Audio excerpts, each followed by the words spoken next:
وہ اندر آئے اور پورا ریسٹورنٹ الٹ دیا، عملے کو زد و کوب بھی کیا۔ پولیس بھی بہت دیر سے پہنچی۔ وہ کہہ کے آگے بڑھ گیا اور اس کا دل چاہ رہا تھا وہ پھوٹ پھوٹ کر رونا شروع کر دے۔ یہ اس نے کیا کر دیا؟ کس شخص پہ بھروسہ کر لیا؟ اوہ خدایا! پولیس آفیسر کی کسی بات کے جواب میں کچھ کہتے جہان کی نگاہ اس پہ پڑی، جو بمشکل آنسو روک کے کھڑی تھی۔ اس نے اسے ہاتھ سے جانے کا اشارہ کیا۔ وہ وہیں کھڑی رہی۔ وہ اس کی طرف آیا۔ تم جاؤ، ٹاکسم سے بس پکڑ لینا، ابھی جاؤ، میں تم سے بعد میں بات کروں گا۔ وہ تھکا تھکا سا کہہ رہا تھا۔ اس کا چہرہ پہلے سے زیادہ یژمردہ اور تھکن زدہ لگ رہا تھا۔ وہ سر ہلا کر آنسو پیتی پلٹ گئی۔ یہ تم نے کیا کر دیا حیا؟ جو اس کے پاس تھا اسے بھی ضائع کرا دیا۔ آئی ہیٹ یو حیا، آئی ہیٹ یو۔ خود کو ملامت کرتی وہ خاموش آنسوؤں سے روتی واپس ٹاکسم جا رہی تھی۔ ایک لمحے کو اس کا دل چاہا تھا کہ وہ فون کر کے اس شخص کو بے نقد سنائے، مگر شاید وہ یہی چاہتا تھا، رابطہ رکھنے کا کوئی بہانہ۔ اس سے آنسو رگڑتے ہوئے سر جھکایا۔ نہیں، اب وہ اسے کبھی فون نہیں کرے گی۔ سین بدلتا ہے۔ وہ گہری نیند میں تھی۔ سیاہ گھپ اندھیرے میں جب دور ایک چیختی ہوئی آواز نے سماعت کو چیرا، اندھیرے میں درار پڑی، دور سے آتی آواز قریب ہوتی گئی۔ اس نے پلکیں جدا کرنی چاہیں تو جیسے ان پر بہت بوجھ تھا۔ بمشکل آنکھیں کھولی تو چند ہمیں سے حواس بحال کرنے میں لگے۔ اس نے ارد گرد دیکھا۔ ڈوم میں پرسکون سی نیم تاریکی چھائی تھی۔ کونے میں مدھم سا نائٹ بلب جل رہا تھا۔ ڈی جے، ٹالی اور چیری اپنے اپنے بستروں میں کمبل ڈالے سو رہی تھی۔ دیوار پہ آویزاں بڑے کلاک کی چمکتی سوئیاں رات کے 1 بجنے کا پتہ دے رہی تھیں۔ وہ چنگاڑتی آواز ابھی تک آ رہی تھی۔ اس نے نیند سے بوجھل ہوتا سر دائیں جانب گھمایا، کوہنی کے بل ذرا اوپر ہوئی اور تکیے تلے ہاتھ ڈال کر موبائل نکالا۔ اس کا ترکی والا موبائل بج کر اسی پل خاموش ہوا تھا۔ 2 مسڈ کالز۔ اس نے تفصیل کھولی تو چمکتی اسکرین سے آنکھیں پل بھر کو چندھیائیں۔ حیا نے پلکیں سکیڑتے ہاتھ سے بال پیچھے ہٹائے اسکرین کو دیکھا۔ تایا فرقان، موبائل، 7 بریکٹ میں 2 کا ہندسہ تھا۔ حیا نے اسکرین کے کونے پہ لکھے ٹائم کو دیکھا۔ رات کا 1 بج رہا تھا۔ یہاں 1 بجا تھا تو پاکستان میں 3 بجے ہوں گے۔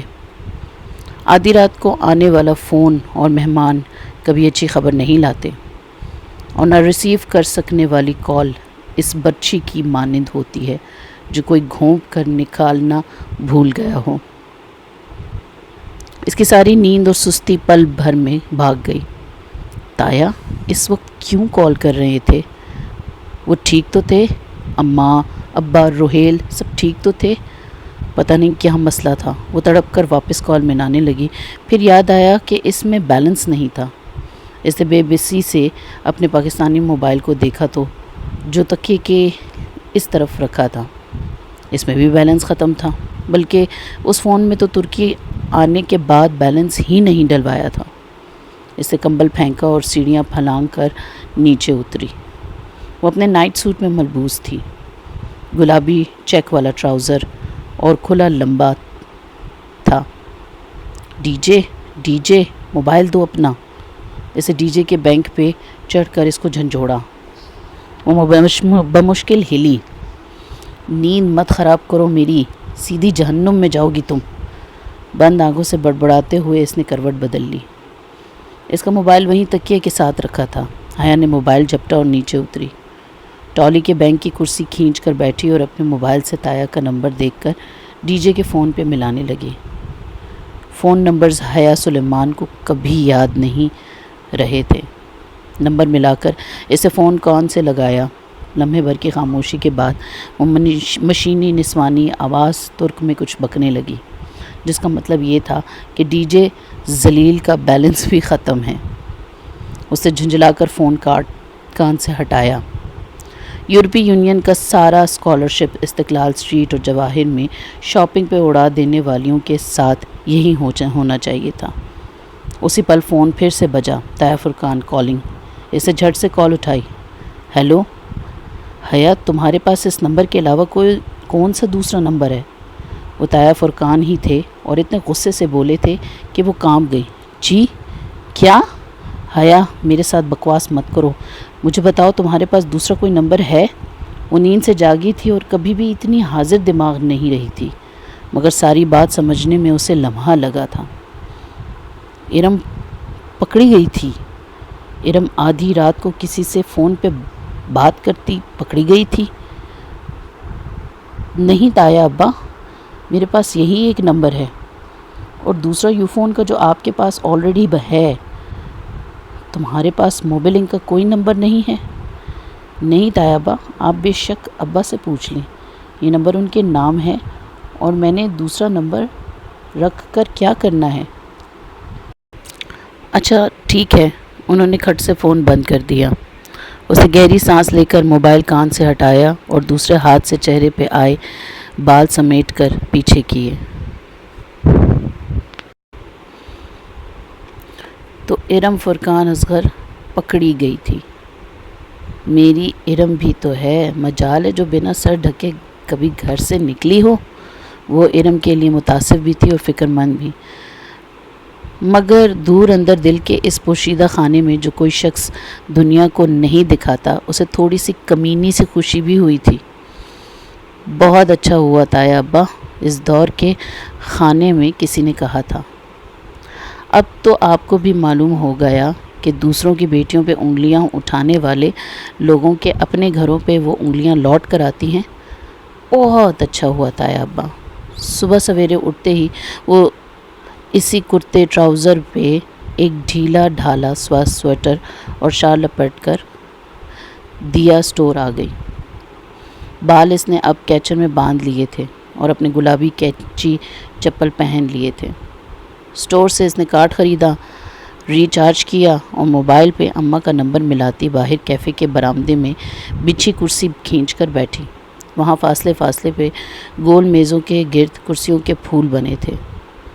اسٹوڈنٹس صبح صبح ادھر ناشتہ کرنے آتے تھے۔ سامنے سے بانچی کا خوبصورت فوارہ نصب تھا، گول چکر میں مقید فوارہ جس کی پانی کی دھار بہت اوپر جا کر نیچے گرتی تھی۔ اتنی صبح صبح فون کیسے کیا؟ خیریت؟ فاطمہ ذرا فکر مند ہو گئی۔ تو کیا میں آپ کو ایسے یاد نہیں کر سکتی؟ وہ ارم وہ انداز میں ٹک لگا کر ٹانگ پہ ٹانگ رکھتی ذرا خفگی سے بولی۔ ہماری پاکستانی ایکسچینج اسٹوڈنٹ ہمیں عموماً مسڈ بیل دیا کرتی ہیں یا پھر کسی S M S website سے مفت کا ایس ایم ایس کر کے کال کرنے کا کہتی ہیں تو ہم کال بیک کرتے ہیں، اس لیے اگر علی صبح خود فون کریں گی تو خیریت تو ہوگی نا؟ بس اماں غربت ہی اتنی ہے، کیا کریں؟ وہ کینچی چپلوں میں مقید پیر جھلاتے ہنس کر بولی۔ ہاں، یورپی یونین نے وہ ہزاروں یوروز کا اسکالرشپ تو کسی اور کو دیا تھا نا۔ فاطمہ کی تشویش ختم ہو چکی تھی اور وہ اسی کے انداز میں بات کر رہی تھی۔ وہ تو رینی ڈیز کے لیے سنبھال کر رکھا ہے۔ کون سے رینی ڈیز؟ اسپرنگ بریک اماں، اور یہاں اسپرنگ بریک کے دنوں میں خوب بارش ہوتی ہے، اس لیے میں اور ڈی جے اسپرنگ بریک میں پورا ترکی گھومنے کا سوچ رہے ہیں، اور لگتا ہے آج کل آپ سائمہ تائی کی کمپنی میں رہ رہی ہیں، صبح ہی صبح طنز کیے جا رہی ہیں۔ اچھا سب کچھ چھوڑیں، یہ بتائیں گھر میں سب خیریت ہے؟ ہاں سب ٹھیک ہے۔ طاہر فرقان کی طرف بھی؟ اس نے ہاتھ سے ویٹر کو اشارہ کیا۔ وہ قریب آیا تو اس نے مینیو کارڈ پہ بنے ڈونٹ پہ انگلی رکھی، پھر انگلیوں سے وکٹری کا نشان بنایا تو وہ سمجھ کر واپس مڑ گیا۔ ہاں کیوں؟ کسی نے کچھ کہا کیا؟ نہیں، مگر رات تایا کا فون آیا تھا۔ اچھا آپ جا کر ان کو کہہ مت دیجیے گا۔ لو میں کیوں کہوں گی؟ فاطمہ الٹا خفا ہوئی، مگر وہ جانتی تھی کہ ماؤں کا بھروسہ نہیں ہوتا۔ لاکھ کہو کہ نہ بتائیے گا، پھر بھی اپنے اگلے پچھلے حساب چکاتے وقت کسی نہ کسی موقع پہ اس بات کو استعمال کر ہی لیتی تھی، مگر ایک اچھی بیٹی کی طرح سے پوری بات ماں کے گوش گزار کیے۔ بغیر ڈونٹس کہاں ہضم ہونے تھے، سو ساری بات دہرائی، بس علم کا میسج پڑھنے والا قصہ گول کر دی۔ اچھا پتہ نہیں، ہمیں تو کچھ نہیں پتہ۔ وہ کچھ دیر اسی بات پر تبصرہ کرتی رہی، پھر ایک دم یاد آنے پہ بولی، لو میں بتانا ہی بھول گئی، مہوش کی شادی طے ہو گئی ہے۔ انہوں نے ظاہر چچا کی بیٹی کا نام لیا، جس کی نسبت کافی عرصے سے اپنے ماموں زاد سے طے ہوئی تھی۔ اچھا کب؟ اسے خوشگوار حیرت ہوئی۔ ترکی آتے وقت سنا تو تھا کہ اپریل کی کوئی تاریخ رکھیں گے، مگر اسے بھول گیا تھا۔ ہفتہ ہو گیا ہے رکھے ہوئے، جب بھی بات ہوتی ہے بتانا بھول جاتی ہوں۔ پھر انہوں نے جو تاریخ بتائی وہ اپریل میں اس کے اسپرنگ بریک کے درمیان آتی تھی۔ تب تو ڈی جے اور میں عظیم سلطنت ترکیہ کی سیر کر رہے ہوں گے۔ سبین کو بلایا تو ہے، مگر کہہ رہی تھی کہ سکندر بھائی کی طبیعت آج کل خراب رہتی ہے، وہ نہیں آ سکے گی۔ میں نے کہا جہان کو بھیج دوں، اچھا ہے ساتھ حیا بھی آ جائے گی، دونوں شادی اٹینڈ کر لیں گے، مگر وہ کہہ رہی تھی کہ مشکل ہے۔ اسے فون کو کان سے ہٹا کر گھورا اور پھر ہنس دی۔ اماں بھی کبھی کبھی لطیفے سناتی تھیں۔ وہ انتہائی غیر رومانٹک سے ماں سے بیٹا کہاں مانتے ہیں ایسے رومانٹک ٹرپ کے لیے۔ اس نے سر جھٹک کر موبائل کان سے لگایا۔ فاطمہ کہہ رہی تھی، ایک تو تمہاری پپھو بھی کوئی بات غیر مبہم نہیں کرتی۔ بالکل، اس نے تائید کی۔ ویٹر نے چاکلیٹ اور رنگ برنگے دانوں سے سجے 2 ڈونٹس پلیٹ میں میز پہ رکھے تو وہ الوداعی کلمات کہنے لگی۔ علم کے متعلق مزید جاننے کی فی الحال اسے تل نہیں رہی۔ سین پھر بدلتا ہے۔ بیوقدہ، پھر بیوقدہ۔ اس روز وہ شام میں جلدی سو گئی تھی۔ سو عشاء کے بعد آنکھ کھلی، کچھ دیر پڑتی رہی، پھر روہیل سے اس کا نیپ پہ اسکائپ پہ گھنٹے بھر باتیں کی اور اسے ترکی کا سفر نامہ سنا کر خوب بور کیا۔ اور اب بھوک لگی تو کچن میں آئی تھی۔ ڈی جے نے آلو مٹر بنایا تھا جو سالن کم اور کوئی گدلا پانی زیادہ لگ رہا تھا، جس میں مٹر، آلو اور پیاز تیر رہے تھے۔ وہ ناک چڑھاتے ہوئے اس ملغوبے کو گرم کرنے کے لیے پلیٹ میں ڈال ہی رہی تھی کہ ڈی جے نے پیچھے سے آ کر بتایا کہ اس نے ہالے اور انجم باجی کے ساتھ بیوقدہ جانے کا پروگرام بنا لیا اور کل صبح 6 بجے کی گوڈسل شٹل پکڑنی ہے۔ بیوقدہ، پھر بیوقدہ۔ وہ اوون کا دروازہ بند کرتی چونک کر پلٹی۔ پل بھر میں اس کی آنکھوں میں ناگواری سمٹ آئی تھی۔ ہالے اور انجم باجی نے پروگرام بنا کر مجھ سے پوچھا تو میں نے حامی بھر لی۔ پانی کی بوتل کو کھڑے کھڑے منہ سے لگاتے ہوئے ڈی جے نے شانے اچکائے۔ اور یقیناً میری طرف سے بھی بھر لی ہوگی۔ بالکل، میں کوئی نہیں جا رہی بیوقدہ، میری طرف سے انجم باجی کو انکار کر دو۔ وہ پلٹ کر چیزیں اٹھا پٹک کرنے لگی۔ انداز میں واضح جھنجھلاہٹ تھی۔ کیوں؟ اتنا تو خوبصورت جزیرہ ہے، مجھے نہیں جانا ادھر، بس کہہ دیا نا۔ وہ ریفریجریٹر کا اوپر والا فریزر کھولے چند پیکٹ ادھر ادھر کرنے لگی۔ بالوں کا ڈھیلا جوڑا اس کی گردن کی پشت پہ جھول رہا تھا۔ مگر کیوں؟ وہ عبد الرحمن پاشا کا جزیرہ ہے اور میں اس آدمی کی شکل بھی نہیں دیکھنا چاہتی۔ اسے روٹیوں کا پیکٹ نکال کر فریزر کا دروازہ زور سے بند کیا، پیکٹ میز پہ رکھا، جمی ہوئی 2 روٹیاں نکالیں اور پلیٹ میں رکھیں۔ ان میدے کی بنی ترک روٹیوں کا نام انہیں معلوم نہیں تھا۔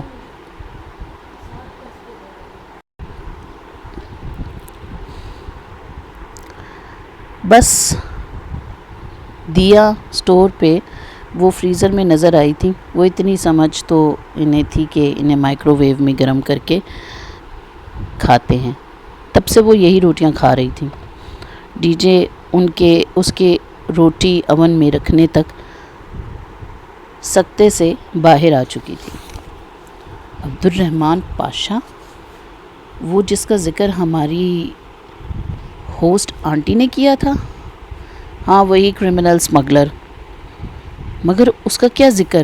حالے نے کہا تھا کہ حالے کو چھوڑو، میں سب بتاتی ہوں، پہلے کیچپ لاؤ، پھر انجم باجی کو کال کر کے پروگرام کینسل کرو۔ کھانا کھا کر وہ دونوں باہر آ گئیں۔ رات گہری ہو چکی تھی، دونوں نے اونی سویٹر پہن رکھے تھے۔ وہ ڈوم سے بلاک سے نکل کر باتیں کرتے سبزہ زار پہ چلی گئیں۔ پہلے ڈی جے نے انجم باجی کو فون کر کے معذرت کی، اور جب اسے لگا کہ وہ ذرا ناراض ہو گئی ہیں کیونکہ ان دونوں نے خاصی پاکستانی حرکت کی تھی اور ترکی میں کمٹمنٹ توڑنا بہت برا سمجھا جاتا تھا، اس پاکستانی حرکت کو سنبھالنے کے لیے حیا نے فون لے لیا اور انہیں بتایا کہ اس کی پھپھو نے کل اسے اور اس کی فرینڈز کو اپنے گھر انوائٹ کیا ہے۔ انجم باجی اس کی دعوت قبول کر کے ان کے ساتھ چلیں۔ بے وقت ادا بھی کسی روز چلے جائیں گے، یوں انجم باجی مان گئی، اور اب وہ دونوں چلتے چلتے دیا اسٹور کے سامنے والے فوارے کی منڈیر پہ آ بیٹھیں۔ فوارے کا پانی چھینٹے اڑاتا ہوا نیچے گر رہا تھا، اور اس پانی میں بنتے مٹتے بلبلوں کو دیکھتے ہوئے حیا نے ساری کہانی الف تا یہ اس کو سنا ڈالی۔ ڈی جے کتنی دیر تو چپ بیٹھی رہی، پھر آہستہ آہستہ سوچ کر کہنے لگی، تو وہ پنکی میجر احمد تھا جو ہمیں مارکیٹ میں ملا تھا؟ بالکل۔ اور ڈولی اصلی خواجہ سرا تھی؟ شاید وہ ان کا پرانا ملازم ہے۔ اور تم منہ اٹھا کر اس کے گھر چلی گئیں؟ منہ اٹھا کر کیا، میرا پاسپورٹ تھا اس پرس میں، اور اچھا ہی ہوا، ساری بات تو کلیئر ہو گئی۔ وہ اپنی غلطی مانتی، یہ ناممکن تھا، مگر تم نے اسے فون کر کے بہت غلطی کی، تم بھگت رہی ہو نا وہ غلطی۔ اس ظالم شخص نے یہ نہیں سوچا کہ جہان کے پاس اس ریسٹورنٹ کے علاوہ کچھ نہیں ہے، اور اس نے اسی کو ایسے تباہ برباد کر دیا۔ اب یقیناً وہ اس کی لینڈ لیڈی کو شے دے گا کہ وہ ریسٹورنٹ واپس حاصل کر لے۔ وہ سخت نادم تھی۔ تمہیں کیا لگتا ہے وہ تم سے واقعی محبت کرتا ہے؟ کسی کو اذیت پہنچانا محبت نہیں ہوتی۔ کچھ دیر وہ یوں ہی اسی بات کو ہر پہلو سے ڈسکس کرتی رہی، پھر ڈی جے نے ہاتھ اٹھا کر حتمی انداز میں کہا، ایک بات تو طے ہے، اب یہ معاملہ ختم ہو چکا ہے، اب وہ تمہارے پیچھے نہیں آئے گا۔ وہ سر ہلا کر اٹھ گئی۔ رات بہت بیت چکی تھی، اب ان کو واپس جانا تھا۔ سبزہ زار پہ چلتے ڈوم بلاک کی طرف بڑھتے ہوئے وہ سوچ رہی تھی کہ اپنے مسئلے کو بتانے سے وہ حل نہیں ہوتے۔ دل کا بوجھ کسی کے سامنے ہلکا کرتے کرتے بعض دفعہ اپنی ذات کو ہی دوسرے کے سامنے ہلکا کر دیتے ہیں۔ پریشانیاں بتانے سے کم ہو سکتی ہیں، ختم نہیں، جیسے اس کی پریشانی ابھی تک اس کے ساتھ تھی۔ سین پھر سے بدلتا ہے۔ کلاس روم کی کھڑکیوں سے سورج کی روشنی چھن کر اندر آ رہی تھی۔ صبح کی نم ہوا بار بار شیشوں سے ٹکرا کر پلٹ جاتی۔ جیو انفارمیشن سسٹم کے پروفیسر اپنے مخصوص انداز میں لیکچر لے رہے تھے۔ اس کے ساتھ بیٹھی ڈی جے بظاہر بہت توجہ سے لیکچر سنتی، رجسٹر پر لکھ رہی تھی۔ وہ ہر چند لفظ لکھ کر سر اٹھا کر پروفیسر کو دیکھتی، ذرا غور سے ان کے اگلے الفاظ سنتی اور پھر سمجھ کر سر ہلاتی، دوبارہ لکھنے لگ جاتی۔ حیا نے ایک نگاہ اس کے رجسٹر پہ ڈالی، وہاں اس کا چلتا قلم لکھ رہا تھا، تم لوگوں کا اسپرنگ بریک کا کیا پروگرام ہے؟ کدھر جاؤ گے؟ وہ کون کون تمہارے ساتھ جا رہا ہے؟ آخری لفظ لکھ کر اس نے گردن سیدھی کر کے پورے اعتماد سے پروفیسر کو دیکھتے ہوئے رجسٹر دائیں جانب بیٹھے معتصم کو پاس کر دیا۔ یہ ان کی اور فلسطینیوں کی واحد مشترکہ کلاس تھی۔ معتصم نے ایک نگاہ کھلے رجسٹر پہ ڈالی اور پھر سر جھکا کر کچھ لکھنے لگا۔ جب رجسٹر واپس ملا تو اس پہ انگریزی میں کچھ لکھا تھا۔ آخر کیا لکھا تھا یہ ہم نیکسٹ ویڈیو میں دیکھیں گے۔ تب تک کے لیے اللہ حافظ۔